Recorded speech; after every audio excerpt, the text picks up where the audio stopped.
Okay, so remember when you asked us to dive into wearable neurotech? Yeah. Well, get this. Today it's headbands, headphones, Hmm. forehead pads even, Wow. all claiming to, like, tweak your brain activity directly. Really? It's like we've stepped straight into a sci-fi movie. Yeah. Forget step tracking. This is next level. It is pretty wild. We're moving beyond just, monitoring our bodies to like potentially modifying our minds. And it's all through wearable tech, right? Right. I have to admit, the idea of a headband that can influence my mood Hmm. is fascinating and a little freaky at the same time, Yeah. especially with all the buzz around transcranial direct current stimulation, Right. or as it's often called, tDCS. Yeah, tDCS is interesting. It uses a low, safe electrical current to, basically nudge specific brain areas. Hmm. Think of it this way. Your brain, it thrives on electrical signals. Okay. And tDCS just fine-tunes those signals. It's not taking over your brain or anything like that. But the idea is that these tiny nudges could help with conditions like, depression or anxiety, Good. even sleep issues. So you're saying, like, instead of taking a pill, I could just zap my brain into a better mood? That seems like a huge jump. Yeah, and it's a leap a lot of people are already making. Really? We came across this story of Alex, Okay. who ditched their antidepressants and opted for a tDCS device Hmm. called Flow to, combat their low moods. Okay. And get this, they described the experience as surprisingly pleasant. Hold on. Pleasant. What does zapping your brain actually feel like? Well, Alex compared it to a gentle tingling Okay. or light muscle stimulator. Apparently nothing too crazy. Okay, that's reassuring, I guess. Yeah. But it also makes me wonder, how can something that feels so subtle actually create significant changes in the brain? Yeah, that's the million-dollar question, right? Right.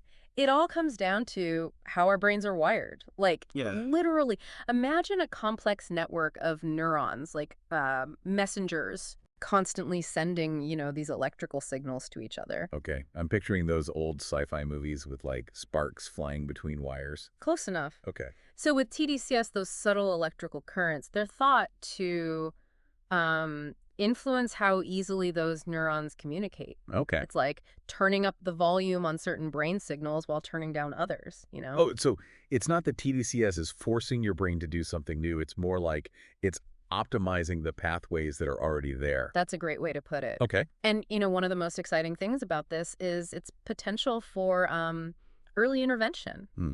We looked into some research suggesting that even mild anxiety, if left untreated, can have a long-term impact on, brain health. Really? Okay. I never realized how crucial early intervention could be, even for conditions that seem, I don't know, manageable at first. Yeah, I mean, think about it. Right. Because these devices are generally considered lower risk than medication, people might be able to start addressing those, early signs of things like anxiety or depression much sooner Right. and potentially prevent things from, escalating. That makes a lot of sense. Mm-hmm. But what about those who are already on medication? Is it a case of choosing one or the other? Well, it's not a simple either-or situation. You see, both medication and neurotech have their own, pros and cons. Right, we have to talk about side effects. Of course. I know Alex had a rough time with antidepressants, and I'm sure a lot of people can relate to that. Absolutely. While medication can be, incredibly effective for many people, it does often come with a long list of potential side effects. Mm-hmm. Weight gain, sleep disturbances, Right. decreased libido. Those were all mentioned in Alex's story. Right. Yeah. So are we trading one set of problems for another? Well, here's the thing. From what we've seen in the research, most people using tDCS devices, they experience minimal discomfort, like some tingling or itching at the stimulation site. But it usually fades pretty quickly. Okay. Yeah. That's a pretty big difference compared to some of the side effects that people experience with medication. But I also imagine there's a lot we still don't know about long-term effects of, like, brain stimulation, right? Oh, absolutely. You're right. Long-term studies are still underway, and those are going to be really crucial for fully understanding, the potential risks. But for now, the safety profile seems pretty promising, at least compared to what we've seen with some medications. Okay, so fewer side effects, a possible route to early intervention. Is this starting to sound too good to be true? Because there's got to be a catch. What about the cost of all of this? You bring up a really important point. Cost is definitely a major factor for a lot of people. Especially since, mental health care is often not covered as well as other medical expenses. Exactly. And that's where things get, a little tricky. While the upfront cost of a tDCS device like Flow can seem expensive, Right. we're talking, hundreds of dollars. Right. It's important to remember that's a one-time purchase. Okay. It's not like medication costs that just keep adding up month after month. That's true. And if using a device like Flow means you might be able to reduce your reliance on like expensive therapy sessions or doctor visits down the line, Right. it could end up being a worthwhile investment in the long run. Absolutely. Okay, so maybe the cost isn't as big of a barrier as it seems at first. But what about the science behind all of this? I mean, is tDCS the only game in town? That's a good question. tDCS isn't, the only player in the game. There's also TMS, or transcranial magnetic stimulation, Okay. which uses magnetic pulses instead of electrical currents to influence brain activity. Hold on. Magnetic pulses to the brain. That sounds a little intense. Tell me more about that. It does sound intense, but it's actually a very precise and non-invasive technique. Okay, well, that's good to know. Yeah. But how does it actually work? So instead of directly applying an electrical current, like, with tDCS, Right. TMS uses magnetic fields to induce electrical activity in specific brain regions. Interesting. And the research on TMS for conditions like depression is actually quite promising.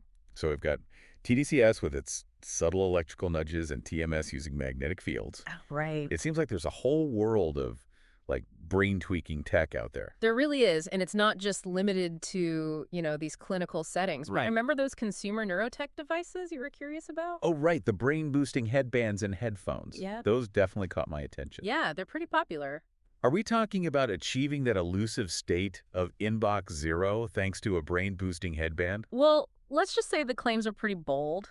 Okay. Companies like Alphabeats and Neurable are merging EEG brainwave tracking with, these sleek headbands and headphones, Right. promising to enhance your focus and productivity. EEG brainwave tracking. Remind me how that works again. So EEG stands for electroencephalography. Oh. Basically, it's a way of measuring electrical activity in the brain using sensors placed on the scalp. Right. It's been used in clinical settings for a long time. Right, like when monitoring sleep patterns or something. Exactly. Mhm. Now these consumer neurotech companies are taking that EEG technology, making it, smaller, more user-friendly, Right. and incorporating it into these, sleek devices. You're telling me I could be rocking out to my favorite playlist while my headphones are secretly collecting data on my brainwaves? Yeah. And using that to say, help me focus better. That's the idea, at least. Wow. But whether these consumer devices can actually deliver on those promises is,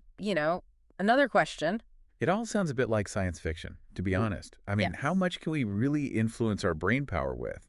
Like a headband or a pair of headphones? That's the million-dollar question, isn't it? Right. While the technology behind EEG tracking is, well established, Right. the claims made by some of these consumer neurotech companies often outpace the scientific evidence. Okay. We need more independent research to determine whether these devices truly live up to the hype. So it's buyer beware for now. To a certain extent, yes, but it's not to say that these devices can't be helpful. Okay. Even if they aren't actually rewiring our brains, they might still have value in terms of, increasing awareness of brain health and encouraging people to be more Yeah. proactive about their mental well-being. That's a good point. Just like tracking our steps or monitoring our sleep can motivate us to make like healthier choices. Exactly. Maybe these brain boosting gadgets can have a similar effect on our mental habits. Precisely. And as this whole field of neurotech continues to evolve, Right. I'm sure we'll see even more sophisticated and personalized devices hitting the market in the coming years. It's both exciting and a little bit daunting to think about all the possibilities and potential pitfalls Yeah, that come with this kind of technology. sure. Where do you see this going? It's hard to say for sure, but one thing is certain. This technology is pushing us to ask some really big questions about the relationship between our minds and technology. It's like we're on the verge of a whole new era, one where we can potentially influence the most fundamental aspects of ourselves with the help of technology. Yeah, It's exciting, it's a little scary, and it's definitely something we all need to be paying attention to. absolutely. And the more we understand about these emerging technologies, Right. the better equipped we'll be to, navigate the ethical considerations and shape the future of neurotech in a way that benefits everyone. Well, that about wraps up our deep dive into the world of wearable neurotech. Yeah, It's a field that's full of potential, with the power to reshape not just our health, but our very understanding of what it means to be human. it's true. Until next time, keep exploring, keep questioning, and keep diving deep.